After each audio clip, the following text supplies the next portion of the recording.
Yo, what's going on, FG fam? Welcome to another episode of the Detroit Tigers franchise here on MLB The Show 20. We have a great episode for you guys yet again, as Casey Mize will be taking on Blake Snell in this division rivalry. Tigers have gotten themselves to 3 games above 500. The White Sox are actually 10 games below after being the division leaders earlier in the season. Make sure you guys drop a like on the video. Subscribe if you're new to the channel for the love of franchise content. It's literally all we bring you every single day. Thank you guys so much for joining us. Blake Snell will take the mound for the White Sox. Casey Mize for our Detroit Tigers. 6.45 ERA has not been a great start for Casey Mize. We'll see if he can do a little bit better in this game, get that ERA just a tad down. 3-1 pitch here, and this one is hit deep to left field, and that one is carrying over the wall. It's gone for a home run for Madrigal, his 10th homer of the season, a 2-run shot off of Casey Mize right away in the first inning. 3-1 pitch, Casey Mize lets this one go into left field as well. That one hits in and goes out for a ground rule double. Then Matt Thies is into this one and into center field to score the runner over from third. 3-0 is the lead for the White Sox. Then here's Nick Ciuffo, and that one's into left field, and that one is going to score a runner from third. The throw is not in time, and the White Sox take a 4-0 lead. 2 runners on, 2 out, and there's the strikeout that we have been looking for all inning from Casey Mize. He finally gets it. So now the Tiger bats under a little pressure in the top of the 7th inning. Here's Alec Bohm out to center field, and that one carries over the wall for a solo shot. Alec Bohm's 16th homer of the season. So at least we won't be getting shut out in this one. Blake Snell's still in there. He hits it off of Blake Snell for the solo shot. And Alec Bohm doing his best to try to rally the troops here. Kendall Brown with 1 on. He will strike out, however, in the 7th, and Snell gets through it. Willie Bunty later on. Jimmy Cordero strikes him out. And now Roberto Osuna coming in. He's perfect. 23 of 23 on save opportunities. Only a .31 ERA in his 28 games pitched. And he gets Tommy Pace looking. The window shop does not help, as now Ketel Marte comes up in the top of the 9th inning with 1 away. And that one to shallow center field. And he is out as well. Second out of the inning, last chance. Alec Bohm dribbling one over to second base. Easy play. And the White Sox take care of our Detroit Tigers here in Chicago. Blake Snell, player of the game. He had 8 strikeouts, 1 earned run, 1 walk. Only gave up 2 hits in his 6 1/3 innings pitched. Casey Mize pitched 6 innings, gave up 8 hits, 4 runs. He had 8 strikeouts as well, however. Alec Bohm, our only RBI. He hit that solo shot. Ramos was hit by a pitch in the game. Holden Caps had 2 innings of scoreless baseball to give us a chance at the end, but we just couldn't get it done with the bats today. Snell was very good, and his bullpen held perfectly. So we go into July, and July will yield the All-Star break pretty soon. But before we get to that, we take on the division leaders. We are at home at Comerica Park, just 2 games above 500 now.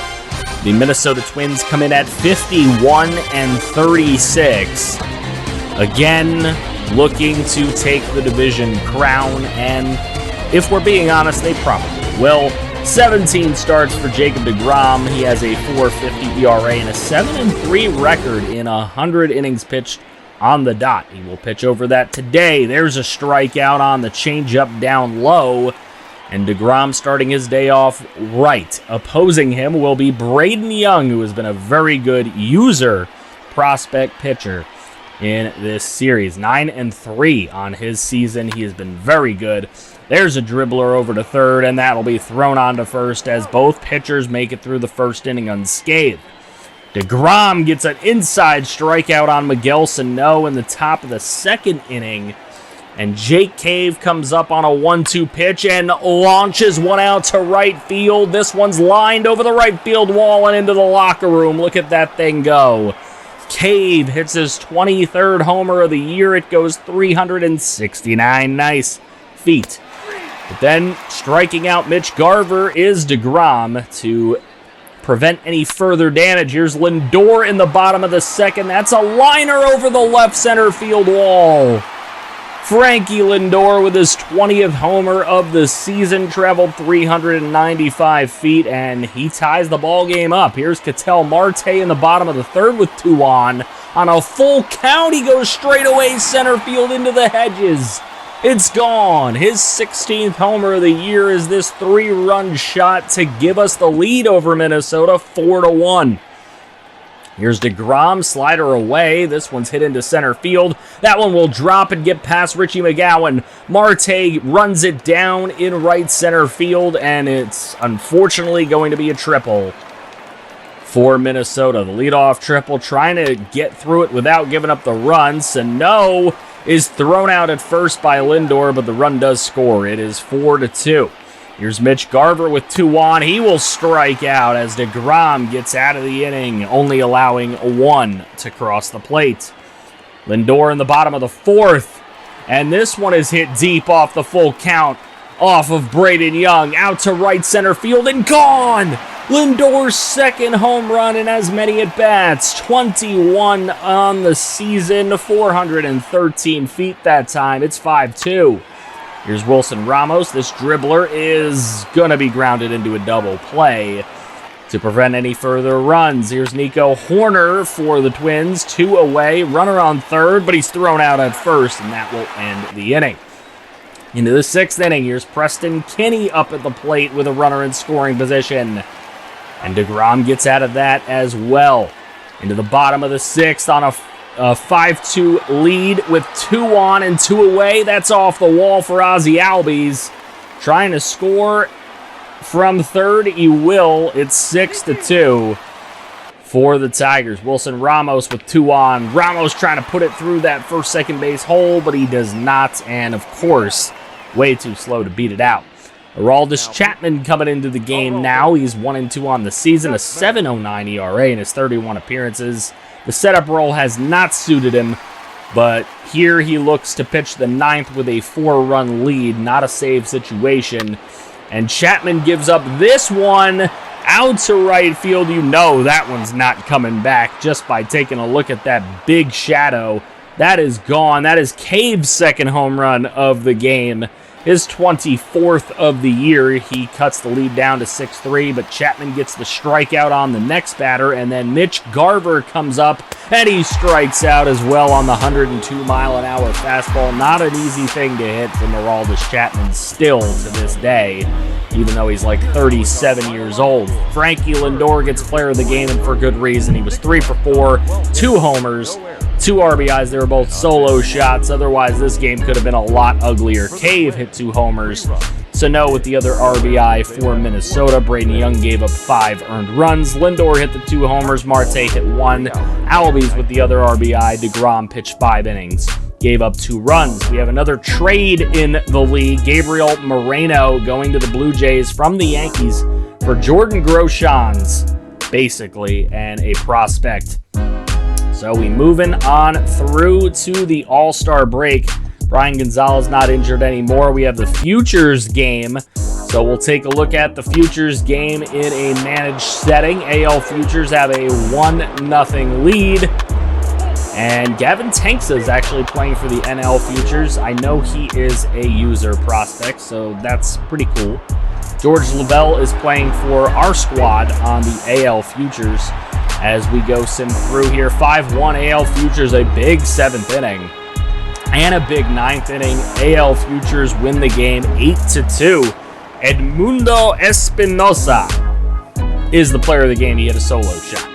Now taking a look at the home run derby, it's Willie Calhoun and Trey Mancini of the Padres, Ramon Laureano and Matt Olson of the A's, Bernardo Nieves of the Mets, Gleyber Torres of the Angels, Miguel Sano of the Twins, and Ronald Acuna Jr. of the Braves. Marte did not hit enough regular season home runs to this point to try to defend his Home Run Derby title as Acuna takes down Sano. Matt Olson gets beat by Willie Calhoun, so those two will face each other. Trey Mancini over Bernardo Nieves and Ramon Laureano over Glaber. Mancini takes down Laureano by 1 homer, and Acuna takes down Calhoun by 2. So it's Acuna and Mancini by 1 home run is your Home Run Derby champion. Now, Trey Mancini is a former Tiger, and he does win the Home Run Derby as a member of the San Diego Padres. So Trey Mancini, congratulations on your Home Run Derby victory. We move on to the actual All-Star game, the AL versus the NL. Taking a look in a managed setting. Look at that, 5-0 for the American League. Everything's going well for the American League. There's a solo shot in the 3rd inning for the NL as they try to cut it down a little bit. It won't be a shutout, at least, for them. In the All-Star game, we didn't have any starters in the All-Star game, but Marte did make it, so that's pretty cool. I believe Lindor made it as well. Didn't put him in right away, but Lindor is there on the bench. It's 5-3, a little bit pressurizing here, but we're going to start to pinch hit and get some other guys in there. Moncada. We have Kevin Biggio to put in. We have Jake Cave to put in. There's a lot of guys to rotate on in. Braden Young pitching for the American League just because I want to tire him out. I'm not going to lie. But 5-5 as it gets to a tie game. Evel Knievel pitching for the National League against us. That's cool to see as well. Nick Anderson into the game pitching now for the National League. And what started as a 5-1 lead has gone into extra innings. Into the 11th inning we go. And putting in Joe Jimenez of the Yankees, another guy I'd like to tire out. Another former Tiger, however, as well. The NL gets the walk-off, and the NL wins 6-5 in the bottom of the 12th inning thanks to Xander Bogaerts. So they win there. We go to the AAA All-Star game, see if our guys can get the win here. It is 4-2 International League over the Pacific, or whatever. I think it's Pacific. That's what they call it, right? I'm pretty sure. I don't know. I'm not that abreast on AAA things. But PCL gets the win over the International League 9-5. And now we move into the AA All-Star game. I see guys like Christian Colon Jr. I love seeing your guys get in there. Shaman Hawkins is in there as well. You love to see that. But the West All-Stars winning 6-1 right now over the East All-Stars, and that is what they would hold on to win. 6-1. Corey Casado, player of the game for the Yard Goats. He had a double and a triple in the game. And we move past the All-Star break, taking on the Chicago White Sox. So we take 2 out of 3 from them. Cleveland takes 2 out of 3 from us. Tampa takes 2 out of 3 from us, and we are prepping for the trade deadline. Chicago is 13 games below 500. We are even 500 right now. Red Sox are leading the American League East. Blue Jays giving chase 3.5 games behind. We're at exactly 500, 54 and 54. We're 5.5 games behind the Twins. Rangers lead the West.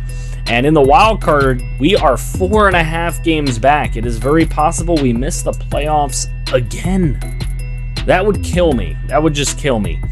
So into the National League, the Mets leading by 13 games. The Cubs are up by 5 over the Cincinnati Reds.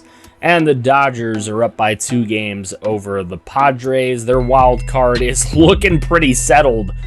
9.5 games up are the Padres and Reds in that spot over the Marlins and Phillies. So it would take something special for somebody else to get there. We'll get to see Chris Sale against his former team, or at least the results of what happens when we get into the next episode. Make sure you guys drop a like on the video, subscribe to continue supporting this series and the channel as a whole. Franchise content is all we do here, and if you'd like to see some more, click right here to see some more franchise.